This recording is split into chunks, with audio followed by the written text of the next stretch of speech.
If you've got a question for Larry, we've got a microphone here. So I'd like to invite anybody who'd like to ask Larry a question to come up to Chad, who's holding the microphone. If you've got a question, tell us your name, keep your question short. If everybody in the room is bashful, I'll just keep going because I'm having a great time. So here we go. Go ahead. Good afternoon, Mr. Larry King.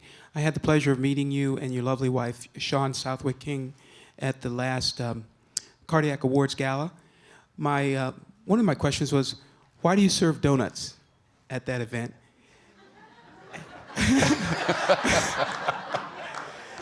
Stop a second.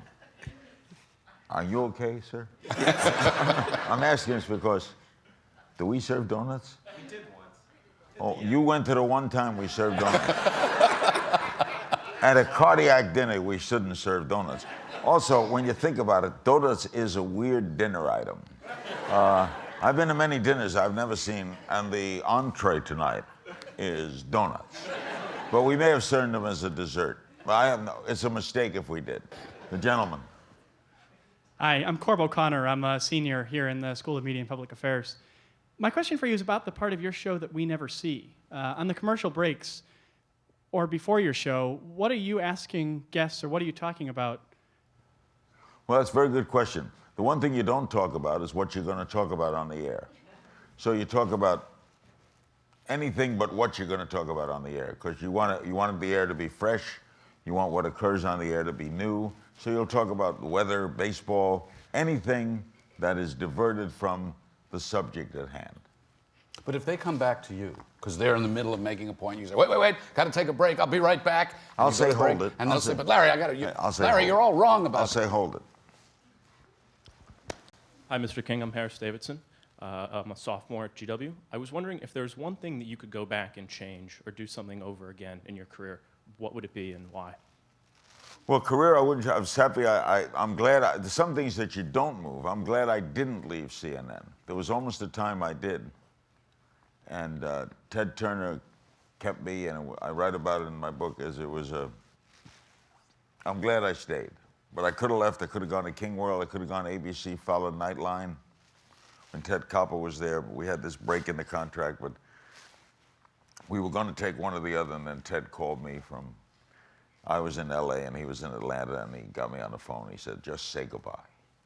And I couldn't say goodbye, and I stayed, and I was glad I stayed. How close did you come? Pretty close? Very close, yeah. And my agent was there ready to tell him goodbye. But Ted had a way about him, and he was very forceful. But the biggest mistake I made was on a radio show when I had the guy who ran Apple. What was his name? Steve Not Jobs. The guy Jobs hired. What? Wozniak?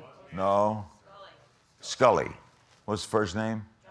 John Scully. Okay? I got Scully on for 2 hours. Great interview. Really enjoying him. And he's responding. Now he leaves. First caller. He leaves. Now we take calls. First caller. Larry, you had Scully on. What? You didn't ask him. What? He fired Jobs. I didn't know. So that was a key thing. I should have known. That I wasn't well prepared. Jobs hired him, and he fired Jobs. Hi, Mr. King. My name's Adam Goldberg. I'm a senior at SMPA. I was just wondering, when you're interviewing politicians especially, and especially if they come on with pre-prepared remarks or talking points, how do you deal with when you know they're lying to you and then you're giving them a broadcast? Well, you don't know. You hope you know. Well, I'm saying if you feel that they're lying. If I feel it, I try to get around it any way I can. It's not a court. They don't have to respond. They're not in jail. They're not on trial. But I'll give you a tip. If a politician says, I'm glad you asked that, you know they ain't. Okay. And what they're doing in that minute is trying to think of how to answer it. So whenever you see any politician, presidents on down, I'm glad you asked that, Phil. They ain't glad. But they may not lie to you It's not a precisely, lie but they spin, or they, everybody try. does that because they're going to use your show to get their point across. They want to score points with the audience, right? Yeah, but the spinning is life. We all try to make ourselves. But don't you feel that your job partly is to say, wait a minute, you're spinning? Yeah, it is. Of course it is. I've never said the words "you're spinning." I assume that the audience would.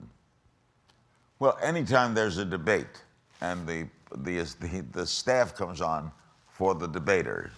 He won tonight. I'm sure the Perot guy thought Perot won that night. Thank you, Mr. King, for coming to GW. My name is Noreen Kassam. I'm a sophomore here. I actually have two questions. The first question is, suspenders are one of your trademarks, so how many pairs of suspenders do you own? And the I second, have about 100. okay. I have many more ties than suspenders. GW gave me a wonderful pair of suspenders. I'm about to show you. These are the suspenders that we gave Larry King. And They are presented to him as you ask, as we sit here. And if I find... And Larry makes the following pledge. If we have the right tie at CNN, which I'm sure we will, I will wear this tonight.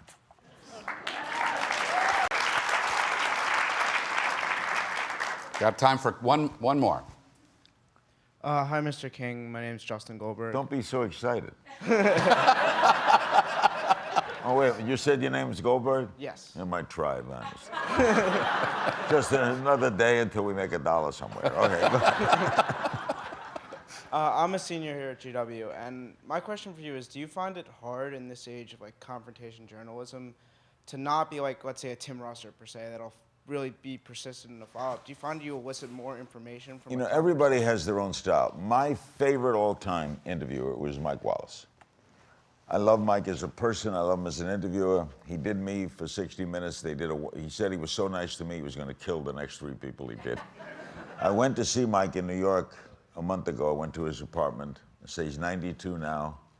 And he was thrilled that I came, which thrilled me that he was thrilled that I came. Because I worshiped him. We work completely differently.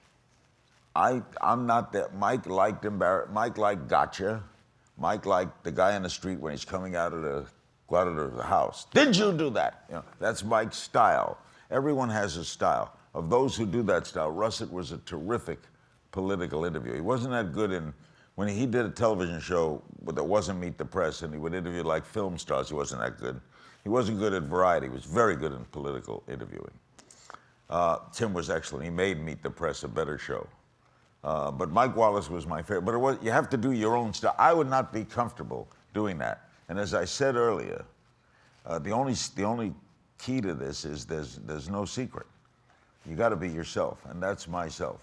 I don't like to embarrass people. I like to learn. I'm a learning process and entertaining at the same time. But that's just not. It's not my bag. So do you like having both? Do you like having someone like you who can be casual? If someone like me is good, I like listening to someone like me. No. I loved watching Mike. In fact, Mike had a voice that hypnotized me. That is, I couldn't hit the clicker.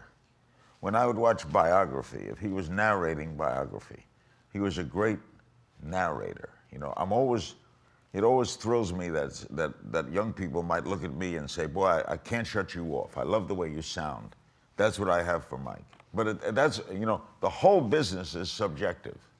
We are all, so if you like someone, I can't make you not like him.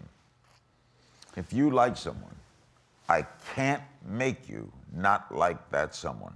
Think about that. I can't, if you love someone, can I talk you out of love? Well, I've paid for that a lot. Why weren't you here when you could have talked me out?